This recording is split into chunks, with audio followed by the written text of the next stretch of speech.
Just something to think about. Right? Yeah, something to think about. Now, speaking of health and everything else, your latest endeavor, and I watched this amazing video. Where are these videos, by the way? Dude, on YouTube. YouTube. Just You have your own Bostwick. channel? Yeah, YouTube. Oh, awesome. Bostwick. We'll put it in the link so people can find it. Yeah, because I want more and more people to see everything you do. Because I'll subscribe, man. I love everything you're talking so about. important. Wait, one more. If we're going to get into health, I brought a little... We're talking about misinformation and media. Oh, what's your take on that? Let me just... Because I know your friend Joe's been taking it on the chin with... That's a chin that can take it, and though. all this and that. That chin can take it. Yep. Yeah, certainly. But so I went back. You have to know to look for these things because media outlets like to play games like everybody else does. And I found Vox when COVID was coming in early 2020. They published this. Now here's their tweet, and here's the article, and I'll hand this to you. But the tweet for the camera, it says, "Is this going to be a deadly pandemic?" Their answer, Vox's answer, no. Period. Yeah. Okay. And then the article, 11 questions about COVID-19 answered. Blah, blah, blah, blah. And the farthest I could trace back, already some manipulation was going on, was the farthest article was 8 questions about COVID-19. So already they've removed some questions. Yeah. And you go in here, and the first, as far back as I could find in like January, they essentially say, don't bother with masks. Totally useless. It's not going to be a pandemic. Oh, my God. So here's Vox. There you go. You can see it yourself. That's what they published. Yep. And then a few months later, I went back on the Wayback Machine and noticed same URL, same article. They've now changed the headline to 11 questions about COVID-19. Oh, so my from, God. 8 to now we're at 11. So they're doing more manipulation here. Oh, same my URL. God. Totally different headline. Yeah, I'll hand that to you. That's a few months later. Holy shit, dude. That's incredible. If you look at the headline of that article, not only say deadly pandemic, no. What does it say? It says 11 questions. Okay. Here's 8 questions about the coronavirus outbreak answered. So if we go to that article today, same URL, same article. The article now reads 9 questions about the COVID-19 coronavirus pandemic answered. And what did they initially said? Is this going to be a pandemic? No. Oh my! Now their exact same article, dude, has pandemic in the headline. Why do you think? Let me just finish. Yeah. Now you think, Brian, maybe they'll issue some corrections. Yeah. To the fact that we did 8 questions and then we switched it to 11 questions. Now it's at 9 questions. All over the place. So as we scroll through this entire article here, we go all the way to the end. No corrections up top. Correction. The one correction they issue on this entire thing, March 3rd, a graphic in this piece previously misstated the percentage of cases in China that were not linked back to the Wuhan area. The graphic has been updated with the correct figure, 14%. No mention of the fact that they said it wasn't going to be a pandemic. No mention of the fact that they said don't bother with masks. No mention of the fact that they changed the number of questions they're answering, what questions they're answering. That is unbelievable. Why do you think that's the case? So, one, I didn't know that was. I didn't know that they did. I thought they would make a new article, but to go back is like purposeful, dude. Well, Johns Hopkins just came out and said essentially that lockdowns don't work to stop the virus. Can you look that up? It was like I did Corolla, and they read it on Corolla. I go, has this been picked up by the major news org? And most of them are like, we don't think so. Why? What's going on here? What is this? So there's like a variety of. Again, we can go into different speculatory territory. I'm blown away, dude. Essentially, I think ultimately they don't want to really admit they're wrong at a seismic level, and it's easier just to go back and like edit and pretend things don't happen. I can't believe that. But ultimately what's occurring, I can forgive them for being wrong. If we want to play this game where like information is fluid in situations, dynamic, COVID is changing all the time, and I could forgive them if they want to be honest about it and they thought it wasn't going to be a pandemic. Me too. And then they come out and say, we got it wrong. Sure. Right? Totally fair. Maybe that was misinformation. They tried to correct it. That's no different than your buddy Joe Rogan or you or anybody talking about one thing, Maybe it turned out to be right. Maybe it turned out to be wrong. But the pursuit was just truth and honesty. Totally fine. Yet somehow, if somebody else says something, gets it wrong, and then says, oh, we got it wrong, that's disinformation. Yeah. But if Vox or a media outlet gets it wrong, they go back, edit their own articles, keep the same URL, don't make any mention of the fact that they got it wrong, and just pretend like they were right all along. Amazing.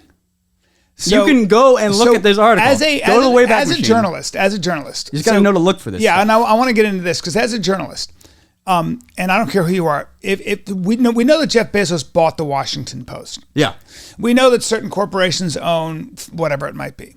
To what degree, what kind of pressures do journalists, especially household name journalists, to what degree does the fact that Jeff Bezos now owns the Washington Post? Yeah. What does that do to flavor the reporting? What does that do to the actual reporter on the ground? Does it have anything to do with anything? What does it do about what stories get pushed to the front? Because you said you'd get greenlit if you went to if you were at a very liberal organization or whatever, and say Verizon or whatever, and you came up with an article about the good things maybe that Trump's policies had done for the country. Right. It would get greenlit, but it wouldn't be. It would be on page 9, not at the front of the page, right? Yeah. The greatest thing I can emphasize all the time, which is that there's kind of if you work in media, outside it's very easy to get the feeling that there's some cabal or conspiracy taking place, or people have some sort of lever on things. That's not the case at all. Yeah. Not the case at all. It's total. Interesting. This guy thinks total incompetency. I guarantee you, it's incompetency. And that kind of massive errors and changing isn't coming from a master plan.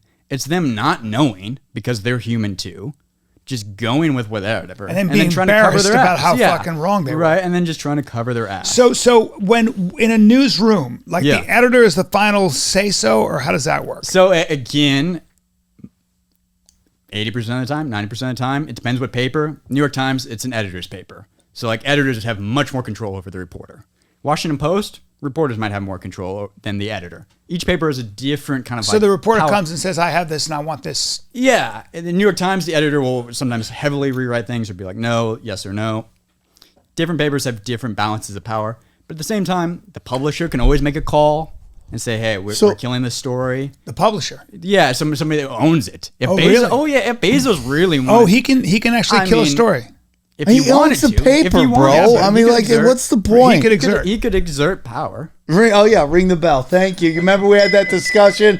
This is a retroactive ring. But that would make news, wouldn't it? It would. So it's the not problem always, is that's a liability for business. Here, I just want to say one thing real quick, because the notion that there isn't a cabal involved, I have a issue with that, in that there is literally congressional hearings in which the CIA in the 70s admitted they you can mock it. It's 100% true that they have planted. They're basically people. Wing. Yeah, but and when you have people like John Brennan on MSNBC talking freely, it's 100% positioning of people. Right. Okay. So I'm with you on the CIA. I don't understand how liberals or the media have suddenly cozied up to the CIA. This is a totally weird paradigm shift that we're seeing. The CIA, in my opinion, has a terrible track record of ethical and moral behavior. I mean, 100%. You just go on Wikipedia, and the amount of conspiracies that have actually been proven to be true regarding the CIA is just staggering. Yeah. Project Mockingbird, it's called. Right, or MK Ultra, any of these things. So the CIA, but that's a government agency operating semi-autonomously that even half the time the federal government doesn't have great control over. And why, Brennan, whoever is appearing on MSNBC, is ultimately, it's just an alignment of narratives. Interest at that time. I mean, will you look up something real quick? Trump, okay. Yeah. So they're aligning, but it's not... It's not a top-down. It's more of an ideological kind of thing. Well, I mean, like there's a It's like famous the Rogan discussion thing. of like the CIA and the intelligence agencies basically having a hand in movies being made in Hollywood. Like they are pitching scripts, they're editing stories. You yourself tell a story about Zero Dark 30 isn't the story, but they were told that was a story by the CIA to create a certain narrative. So there is an invisible hand done. It is, but in some cases, not in all. no, media. obviously, dude, it's not all cases. Yeah. And then like, so, I mean, and I also believe in my heart of hearts, like when we look at Hulu, right? And we go, in this day and age of a vaccine and this stuff going on, vaccine passports and the pharmaceutical companies, how does a show like Dope Sick get on Hulu? Because in my humble Such a good show, though. how it's like this step by step of what I told you about the pharmaceutical Such a good companies, what they did with this vaccine. It's step by step. It's controlling this blah blah blah blah blah, who they position, buying ad space. Like, you know, Rogan put that out, that video where it was like, brought to you by Pfizer. Yeah, brought what to you about by that? Pfizer. Brought to you by Pfizer. Pfizer has literally. So I think there's a more of an invisible hand. Well, I was going to ask you Help that. me understand this. Okay, what's So going on with if you look, Will you look that up? So if you look at the video? MSNBC, CNN, they literally, and Rogan had it on, and that's a good. I'm glad you brought that up because Thank you. You have a pharmaceutical company that's going. 'Cause I know you were. This section of CNN brought to you by Pfizer, and Pfizer brought to you by. You can Pfizer, find the brought to you by video. Pfizer, brought to you by- Shout out to Jeff Zucker, who is looking for a new job as of recently. Yes, he is. Oh, that guy. Rest in peace. But they I got a comment on that, Well, by this the is way. it. All Anyway, starts to cannibalize itself, right? That this Okay, is where. so why are they running Pfizer ads? Well, no. I understand why they're running the Pfizer ads, but it's all money. But Yeah. I'm saying, I wonder. We know that CNN found good ratings during the coronavirus pandemic when they had a ticker that was showing all the people dying from it. Right, the death ticker. It's all good, man. You got a death ticker. That's how you make money. Yeah. Obviously, a lot of them were very liberal and were very pro-mask, very pro-vaccine, and very pro. That tends to be the coast, sort of the Yeah, I call it the dominant cultural narrative. the dominant like that. cultural narrative.